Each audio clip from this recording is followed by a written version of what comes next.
Magandang umaga po, ito po ang News TV Live. Makikipagpulong ang mga otoridad sa mga mall operator ngayong araw. Kasunod po ito ng pagsalakay ng mga hinihinalang miyembro ng Martilyo Gang sa jewelry section ng isang mall sa Quezon City kagabi. May report si Mav Gonzalez. Mav? Maris, pinagnakawan nga ng mga hinihinalang miyembro ng Martilyo Gang ni SM North EDSA kagabi. Gamit pa mismo ang martilyo at crowbar na sa loob mismo ng mall binili. Sa gitna ng dagsa ng Christmas shoppers, inatake ng mga hinihinalang miyembro ng Martilyo Gang ang jewelry section ng SM North EDSA alas 7 kagabi. Dahil dito, nagkagulo ang mga namamasyal. Base sa inisyal na investigasyon ng pulisya, hindi bababa sa 5 tao ang sumalakay sa department store.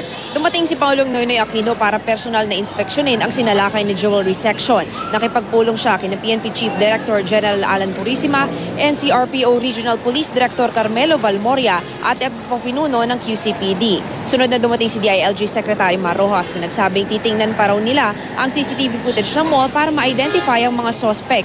Hindi pa kinumpirma ng PNP kung may putukang naganap, ngunit sinabing wala namang nasaktan sa insidente. Inaalam pa rin ang kabuoang halaga ng natangay ng mga sospek.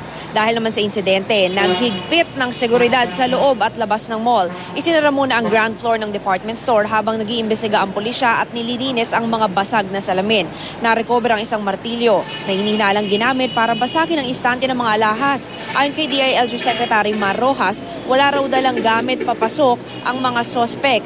At yung martilyong na ginamit nila sa pagnanakaw ay galing mismo doon sa loob. Nakuha pa raw ng security yung resibo.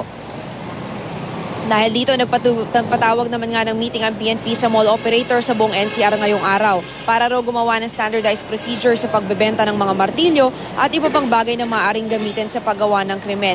Isa nga dun sa mga suhestyon ni Secretary Mar Rojas ay kung bibili ka ng crowbar o martilyo o iba pang gamit na pwede mong magamit sa paggawa ng krimen, baka raw pwedeng magbigay na lang ng claim receipt at doon na lang sa labas ng mall kuhain ang mga bagay na ito. Maris, kahit naman nga nagkaroon ng nakawa, nagpatuloy pa rin ang mall operation nitong SM North EDSA hanggang hating gabi kagabi. Patuloy ang investigasyon ng kaso, ngunit ngayong araw naman sinisiguro ng SM na tuloy-tuloy pa rin ang kanilang mall operation. Maris?